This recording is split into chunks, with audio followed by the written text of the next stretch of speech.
Well, it's been quite a day at Tide Global Summit 2020. If you've been with us for a while, you can tell it for yourself how much fun we're having. And on to our next session, which is going to be absolutely wonderful. The topic that we are talking about is innovation in agriculture, an idea whose time has come. Has it? That's what we're going to figure it out. We have Hemendra Mathur, who will be moderating this event. He's a venture partner at Bharat Innovation Fund. Hemendra has focused on management consulting, policy development, private equity, venture capital, and early stage investing in agriculture and food, among others. He would also be introducing the panel to us. Over to you, Hemendra. Thanks, Gunjan. Thanks very much, and welcome to all the audience. We have a very interesting topic to discuss innovation in agriculture, an idea whose time has come. And I'm very fortunate to have three finest entrepreneurs from the agri-tech ecosystem in my panel. We have Anil Kumar SG, who's the founder and CEO of Samunati. Those who don't know Samunati, is one of the fastest growing NBFCs in agricultural value chain, is now transforming into a full stack platform, and we all look up to Anil for the kind of work that he has done in the agricultural supply chain. So welcome Anil to the panel. Thank you, We Hemendra. have Krishna Kumar, who's the co-founder and CEO of Cropin. Cropin doesn't need any introduction, one of the oldest agri-tech startup that I know of, and of course has been phenomenally successful with operations in more than 50 countries, and I think digitized millions and millions of farmland. So welcome Krishna to the panel. Thanks, Amindra. And then we have Vihari. Vihari is a very young, dynamic entrepreneur. He's the founder of Urban Kisan. And what he's trying to do is something really, really interesting, trying to set up a hydroponics farm. He started with Hyderabad, but he's very ambitious. And I'm sure we're going to see more of Urban Kisan in time to come. So welcome Vihari to the panel. Great. So I think before we get into discussion, let me just take 2 minutes to set the context for the panel. So when we talk about innovations in agriculture, why it's needed, let me just set the context. You know, if you look at the agri-tech ecosystem or the agricultural ecosystem, world over, there are about 500 million smallholder farmers, 500 million. Out of that, about 120 million smallholder farmers are in India, and majority of them are in developing countries, and about 2 billion people are dependent on that. So 1/3 of humanity is dependent on smallholder farming, right? But if you look at the challenges, climate risk, access to markets, access to low cost capital, I think that's one of these are big challenges which most of the farmers are facing, not only in India, but across the world. And if we don't solve for that, we are going to be in trouble. So that's on the farming end. If you look at the consumer end, we are, of course, 7 billion people on this planet. This number is going to go to something like 10 billion in next 30 years. And our food demand is going to go up by as much as 70%. 70%. So we need to feed many more people, right? And it's not going to happen if agriculture is sustainable and remunerative to farmers, right?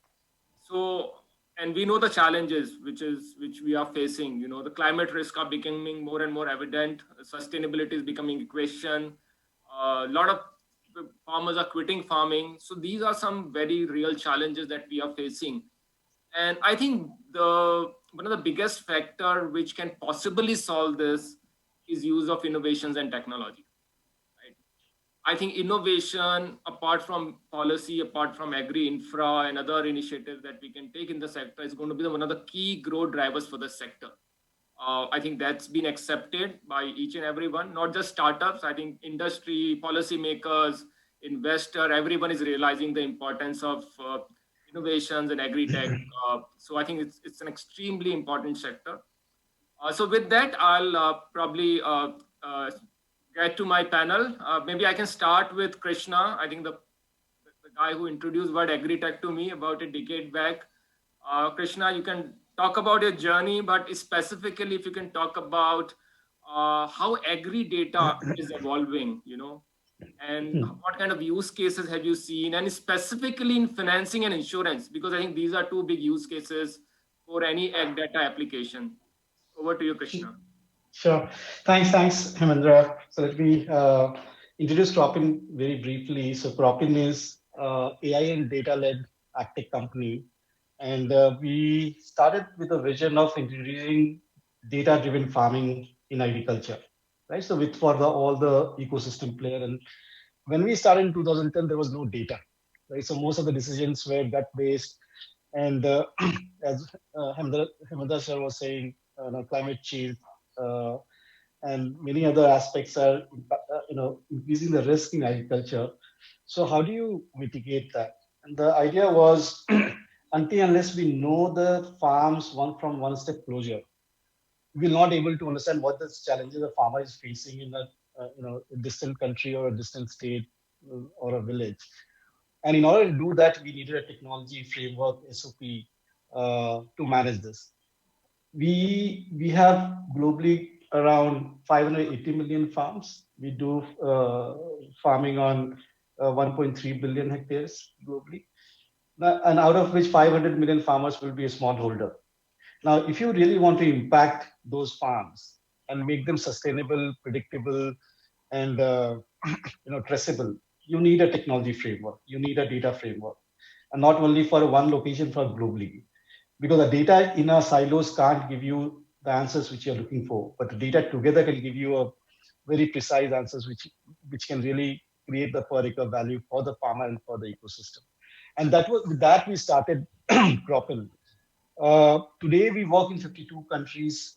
We manage around 8 million acres of asset on our platform, and close to 400 different crops, 10,000 different varieties getting managed today. We we realized after 4 or 5 years of starting Cropin that data is going to be of higher importance. I'll not say, data is a new oil, because without putting a layer of intelligence, it doesn't mean anything, right? And it has to be, and we looked at how data can be linked to sustainability, how data can be linked to per acre value. Can we create a per acre value? And internally, we set up a small AI team, I think very early on, to experiment with that the data which we are getting from multiple countries, multiple fields, from multiple climatic zones. How does it make sense? Can we make our customer more predictable and prescriptive? Right? Can it give answer to the questions they're looking for? And and and with a 2 or 3 member team today, we are like 30-member team. It has formed like a AI COE, and we are working with a deep learning architectures to find the answers in terms of how do we influence the impact of the climate change, how do we look at the carbon footprint, how do we predict the yields of those farms which are far flung without even going there. Can you detect the crops? And we build these capabilities based on our discussion and interaction with the customers, which we have been working in the past. So we work with companies who are into food production or a retail or a commodity side. We work with the companies who are on the financial side, like banking and insurance sector, and we looked at the problem statements which they are trying to solve, and we try to map it to our agri-tech startup. What exactly we are doing? How can it enable the fintech as well? Right? Can agtech enable the fintech or accelerate the funding in the rural part of the world, not only in India but also globally? Now, what we understood was if you are able to bring down the risk or illuminate the dark data, which we say, so a farm which is not digitally connected, you have no information on that. And how does somebody trust with lending, or how does somebody goes and give a coverage to that farm, or how does it link it to the market? Uh, and that was the very precise pinpointed question we took, that can we highlight the risk around those assets and bring them to the mainstream. Now, in order to do that, either you have to go and physically meet those farms, look at the quality of what he is growing, uh, take all the information from the farm. But that is a high cost way to do it, right? So you have to send people, and there's a cost to it. So we started investing in our AI models to learn about different crops which we got as a ground up data on the platform, and build the capability to detect those crops without even going into the farm. So can we convert India into a pixel grid of 10 by 10 meter? Can we build a story of every pixel, that what happened in the pixel in the last 3 years and what is happening now?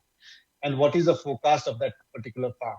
So what is the value of that asset? What is the risk of that asset, right? Can we package that? And then it becomes easier for people who are trying to invest in this, agriculture, whether it's a food production companies, whether it's a commodity guy, whether it's a bank and insurance guy. Right? So same data can be packaged in a different way, highlighting different risks, and and enable the whole financing piece or the risk piece or a trade piece. Packaging in a three front. One is a predictability, traceability, and also the sustainability bit, right? So we wanted to influence all these three together.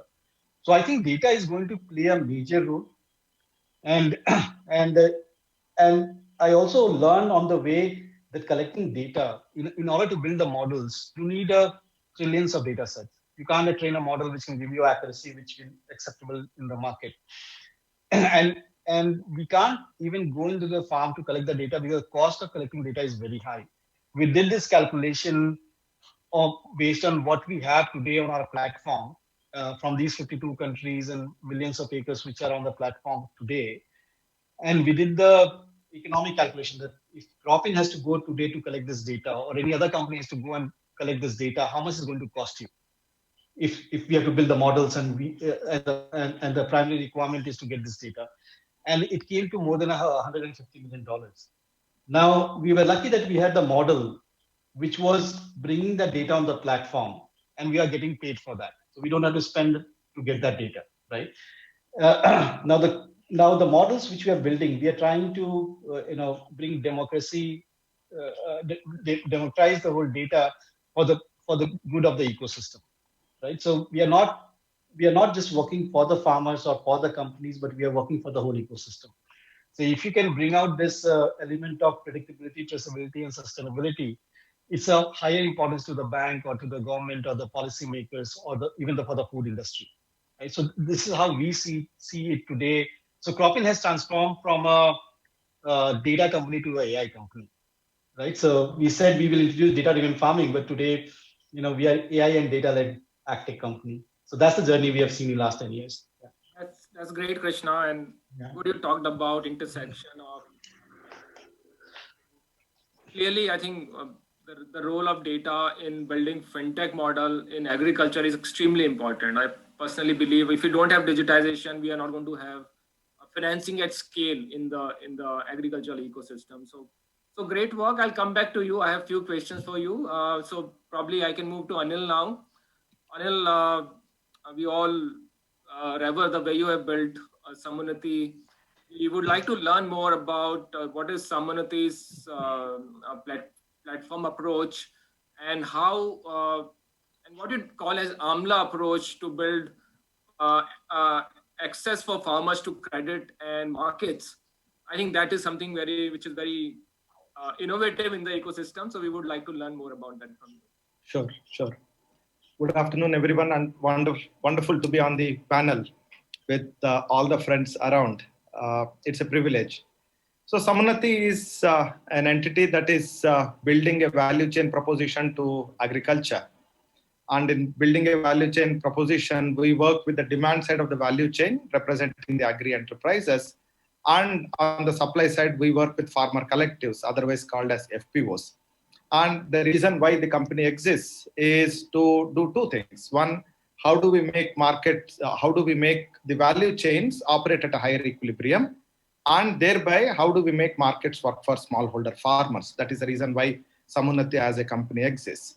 In looking at achieving the first objective of making the value chains operate at a higher equilibrium, our understanding and belief is the buyers and sellers on the demand side of the value chain are constrained by working capital. And removing the working capital can make the value chains transact more, and the throughput increases.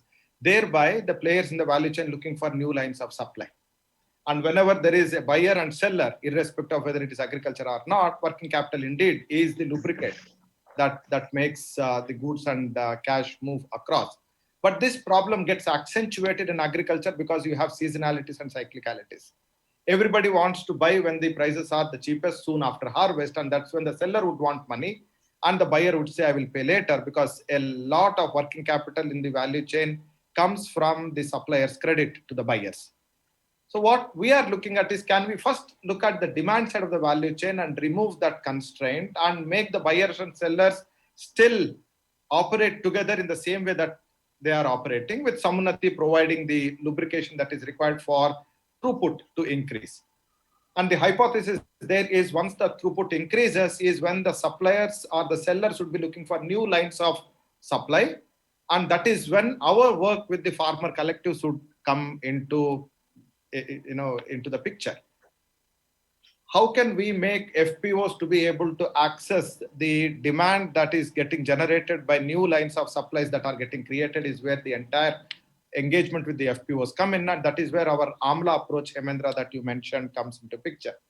AMLA is, we stumbled upon this acronym, and I keep giving more stories around why AMLA, but suffice it to say that it was just serendipity that we stumbled upon this acronym, which stands for Aggregation, Market Linkage and Advisory Services. But AMLA, the Indian gooseberry, is also the complete fruit. It has all the 6 tastes. Because it is a complete proposition, what we now started saying, by reverse logic, is AMLA is the complete proposition to the FPOs, wherein you are looking at leveraging the power of aggregation, the first A, in building the market linkages, and thereby moving towards making farming and market linkages better. So let me spend a little time on each aspect of AMLA. When a set of farmers come together in an aggregated form, the whole purpose of coming together is for collective benefit. And collective benefit for what? To have a better bargaining power. And better bargaining power in what? In basically looking at buying their inputs in bulk at a price which is better than what they are individually currently paying, and have a mechanism in which their output, their harvest, gives them a little delta over what they otherwise have been realizing as the quantum for the yield that they have, right? These are the two objectives or incentives that makes people to come together. But there are few dynamics that kick in the moment the collectivization happens. And those dimensions are important to be appreciated. When you talk about an individual farmer, what is he currently doing? The individual farmer goes to the retail most part of the input value chain and purchases whatever he needs to purchase in the little quantities that the retailer is best suited to give him. And in doing so, 2 things are getting built. One, a social capital that gets established between the retailer and the farmer. And that social capital can be leveraged to buy some of these inputs on credit when the farmer does not have money. That is a dimension that you have between a single or an individual farmer and the retailer. When you engage with a farmer on a standalone basis by giving a crop loan, which is what most of the banks do, you are basically providing the liquidity to the farmer to be able to still engage with the same provider of inputs, which is the retail most part of the input value chain. And when this crop loan becomes a bullet disbursement, then you also have the cash flow dimensions, but I will not come to that. The moment you aggregate the demand, what happens is now you are not an individual going to a retail most part of the value chain. You are looking at going to either a dealer, distributor, wholesaler, or all the way to the manufacturer if the aggregation is large enough. But the moment you bring in this aggregation, 2 things happen again. One, now you are dealing with a constituent who does not know you, and you don't know the constituent, and in higher volumes, which means you are now dealing with a market participant. And the moment you start dealing with market participant, access to working capital becomes extremely important. And that is where our, the comment that I made, we stumbled upon AMLA approach, because our journey as Sammunnati started as a lender. We started as debit credit play. we started realizing that finance is the fulcrum of everything. We started realizing that, hey, hang on, there is something more than what is required as finance. Finance is important, but not sufficient. And some of our partners and FPO started mentioning that, you keep your money, but can you provide me market linkages? Is when we started understanding the dimension of the platform play. So market linkages is meaningful only when there is working capital structure, and the limited play that finance plays is in making the market linkages happen. It is significant but not sufficient. Is when the last A of Amla approach comes into picture, which is advisory services. Now the advisory services has two dimensions. Dimension number one is going back to the first hypothesis of increasing the demand by removing the working capital constraint. And when the markets start coming to the FPOs for their procurement, is the FPO ready to respond to those requirements of the market? Whether it is quantity, whether it is quality, or other dynamics that the FPO needs to have to be able to supply what the market is looking for. The advisory services, which is the market facing. The second dimension of advisory services is institution capacity. Do I, as FPO, have the capability to be able to handle the aspirations of my members? And if I am doing a good job of handling the aspiration of my members, more members are coming in. Do I, as an FPO, have the institution capacity to be able to do that? Whether it is in member management, whether it is in technology, whether it is ERP, whether it is compliance, so on and so forth. Because now you are an enterprise. You are not an individual farmer. You have aggregated the demand, you have aggregated the supply, and you are an enterprise. So the Amla approach in Samunnati is where finance is the thread that connects the pearls, not visible, important but not sufficient. But Amla approach is the one that makes Samunnati's proposition happen. And what is that proposition? Provide credit in the way that the farmers would be looking at in an aggregated manner, so that their engagement with the input companies are at a wholesale level. And then the moment harvest happens, you can do multiple things. You can just aggregate and sell. You can aggregate, store and sell. You can aggregate, store, process and sell later. There again, you can do all these 4 steps provided you provide that little liquidity that the farmer would want soon after harvest for the next crop. So both ways, debit credit is important but not sufficient is a big realization that pushed us to look at Amla as an approach. I pause here, Hemendra. Thanks, Anil. I think that's a great word of wisdom. Aggregation as a mode to scale, full stack platform, market inclusion, driving financial inclusion. I think a lot to learn from you. So great. And it so much synchronizes with what Krishna said, bringing data into the picture, and suddenly a lot of unbanked population in rural areas, become bankable, right? So I think it's a great, I always say, the favicalization between data and financing, I think Absolutely. That augurs well for our ecosystem. I hope it keeps happening, and I think both of you have a huge role to play. So now I go to Vihari, I think one of the youngest member on this panel. And what he's attempting to do is really praiseworthy. He's building a model around hydroponics. Most of us would have heard about it, but I think I'll leave it to Vihari to talk about it. What is Urban Kisan? What he's trying to solve? And talk about this hydroponics model. What kind of potential do you see in a market like India, which is conventionally dominated by smallholder farming? Do you see a marriage of smallholder farming and hydroponics at any stage? Over to you, Vihari. Thank you for the panel and the audience, and very good afternoon. So Urban Kisan is a vertical hydroponic farming startup, which primarily grows and sells directly to consumers. As simple as that. So we grow hydroponically vertically and sell the produce directly to consumers, or act as intermediary so that we can push the produce to anybody in the market, like the B2B players in the market. So we started off in 2017 primarily to solve 2 problem statements. The first problem statement is the consumer side of the story. So if you see that even today, if you go out to buy fruits and vegetables today, you would be buying, it doesn't matter from a Reliance Fresh to the biggest retailers to mandis. The consumer behavior is like this, right? So he sees what is good from the outside, and then he takes it in his hand and then he puts it in the basket. So that's pretty much how a consumer buys fruits and vegetables. There is no transparency. There is no better option for quality.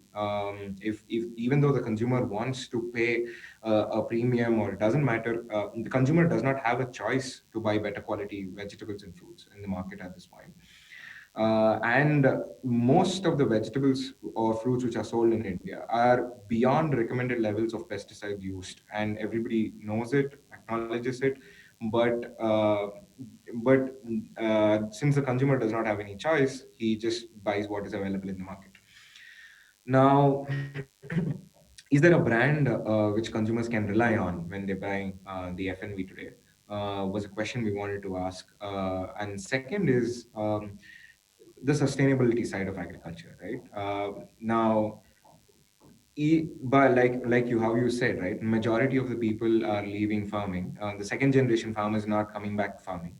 The especially the city we are in Hyderabad, we used to farm 12 months, but right now we're only farming what 6 to 8 months, right? Most of the lands are running out of water. Is there a sustainable way to farm? Can we grow more using less? Right? Can we just use very limited natural resources and increase the efficiency of farms altogether by 6 to 8 times? Maybe if you're producing 4 tons, can we do about 24 tons of production, while keeping the cost affordable for the farmer? This is a question we set out to solve. One is the consumer side. Can we give good quality food? Can we give good quality fruits and vegetables to consumers at the same price as what they're buying today? And second, can we farm better? Can we grow better using lesser natural resources? So that's when we are currently using hydroponics, because this is the only technique in which we can grow a wide variety of plants at a very low cost. So to give you a background about hydroponics, this is not a technique which is recently started or something. It's been there from 1960s. Right? This has come from the West, primarily when people wanted to eat clean food for their salads. So majority of the research work which has been done in hydroponics till date, even till date, is primarily to grow lettuce, basil, and all these exotic crops which are consumed for salad eating crowd, right? But or maybe tomatoes to some extent, or cucumbers and capsicums to some extent, but that's it.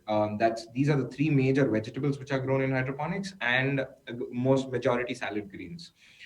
Now, what happened till now in India is that we have brought the same technology from the West and we've deployed it here at the same cost as what the West invests, and the same crops as what they grow.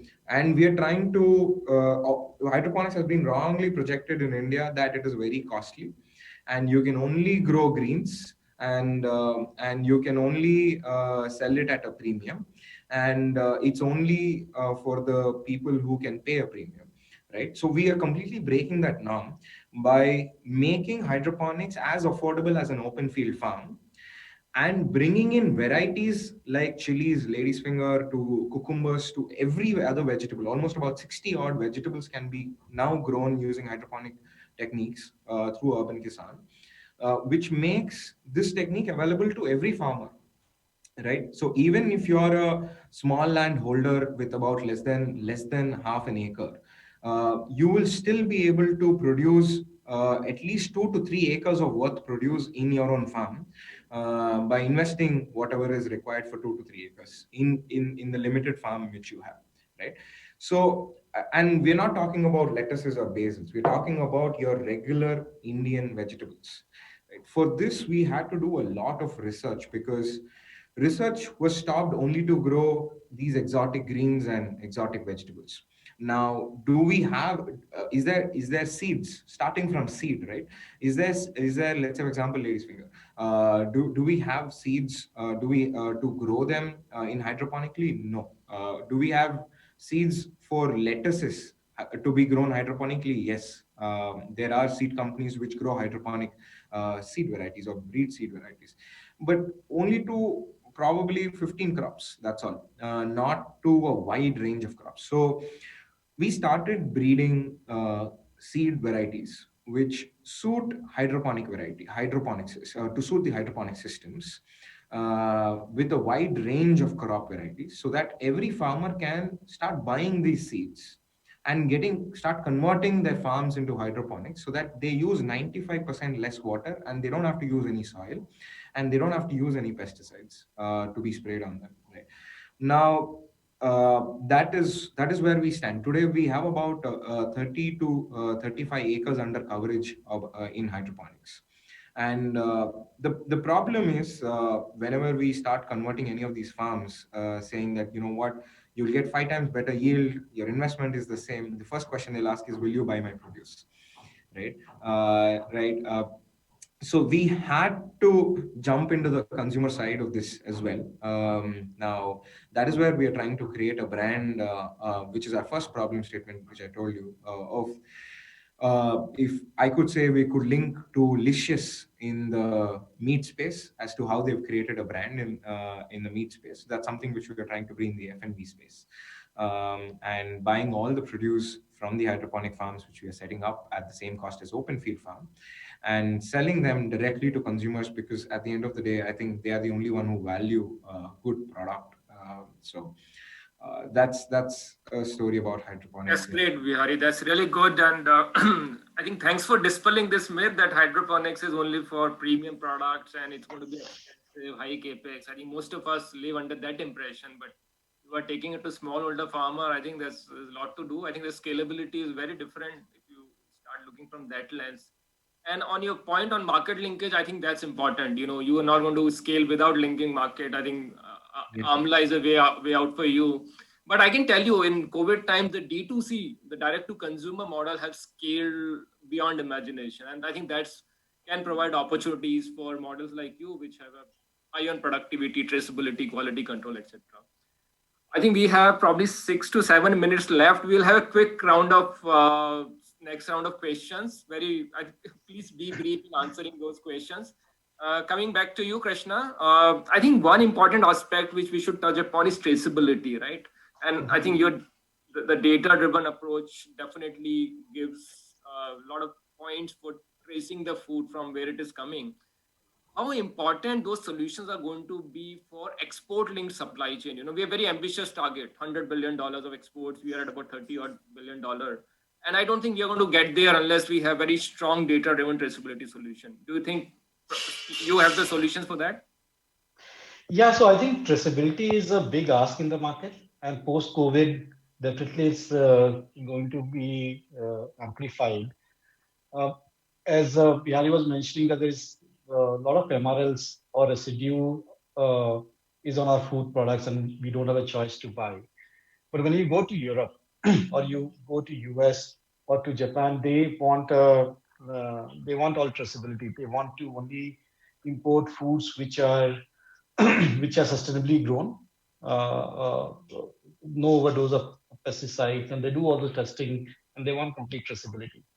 So if India has to become an export hub, you have to have traceability in your farms, and you have to educate the farmers how to use those chemicals in a way and manner it doesn't have a MRL residue on the food when you're exporting, right? So in order to move food from one country to another country, traceability is very, very important. And I think this is also, this is also has been a demand of, now it's growing demand from the internal market as also, right? So when I'm going and buying a egg, I want to buy only pesticide, hormone-free eggs, hormone-free meat and organic foods, right? Because we don't want to get into the buy foods which has overdosed by the pesticide. I remember a few incidents in India. I was visiting a farm in Nasik, which is a grape farm, and I was advised don't eat the grape if you are offered by any of the farmers. So I said, why? They said in a day they dip the grape at least 5 to 6 times in a different chemicals to gain those sign and the size, control the size and brisk of those for the export market. So I went to the farm and he offered me a grapes. So the guy was standing in front of me. He said, why don't you eat first? And he started laughing. He said, no, no, no. This is from the other farm, which we keep it for ourselves. Right. So what goes into the market, the farmers are also not consuming those fruits, but we take grapes to hospitals, to patients when we go and meet, right? So that he become healthy. So that's, and I was also talking to one of the big retailers, I'll not name him. So one of the procurement manager was in somewhere in Haryana, and that village was known for okra. And he said when he loaded 4 trucks of okra to bring it to Delhi, so that it can be supplied to different part of their chain.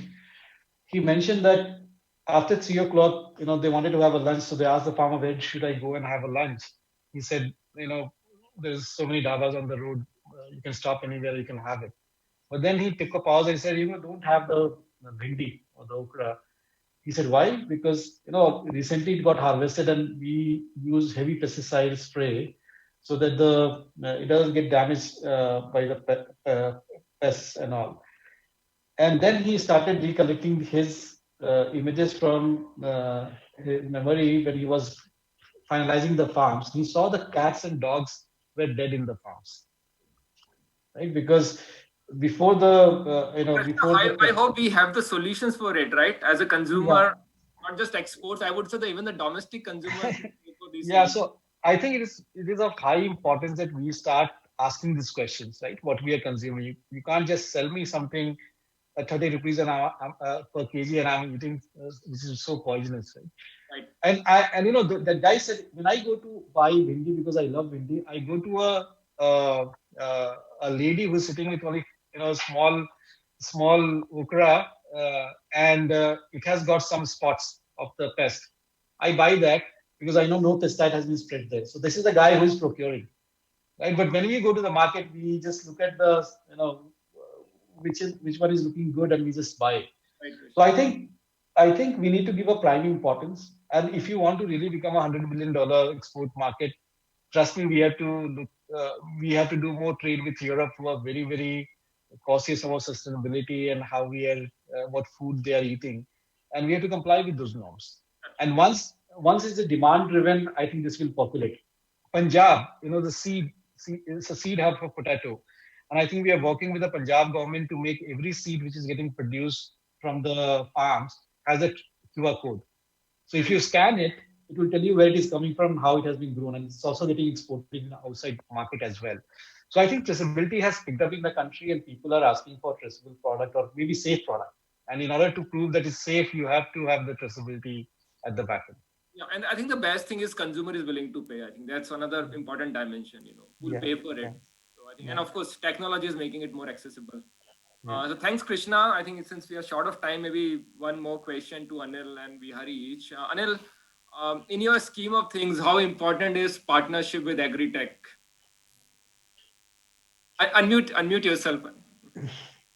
It is an integral part of being an ecosystem player, Hemendra, because there are so many wonderful agtech entities that have come up in the recent past that, the best way to be meaningful to the farmer by keeping the farmer at the fulcrum of whatever interventions are, a lot can get accomplished by being a collaborative ecosystem in which each one of us bring in our experience. For example, if Cropin, Krishna and I, of course, are friends. If Cropin and Sammunnati start working together, what is Sammunnati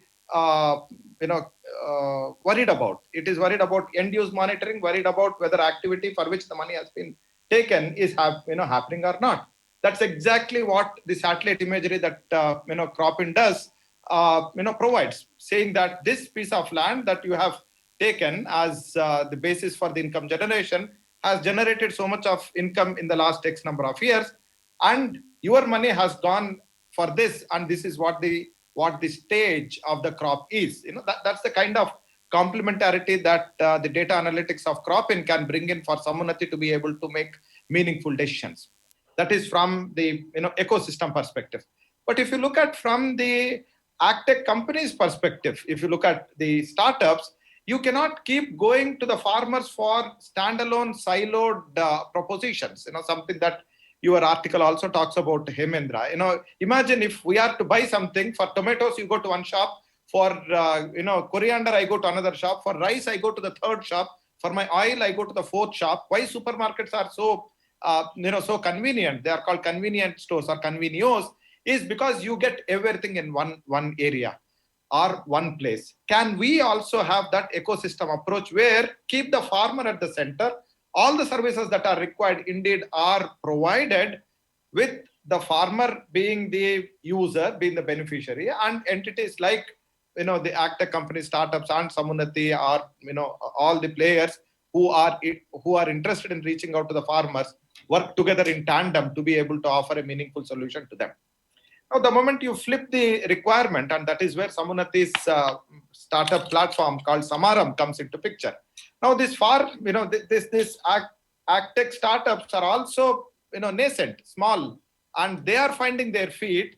Now, you cannot expect them to deliver at scale when they are finding their feet, right? Again, I'm taking a cue from your article again because it's recent. I'm going back to that.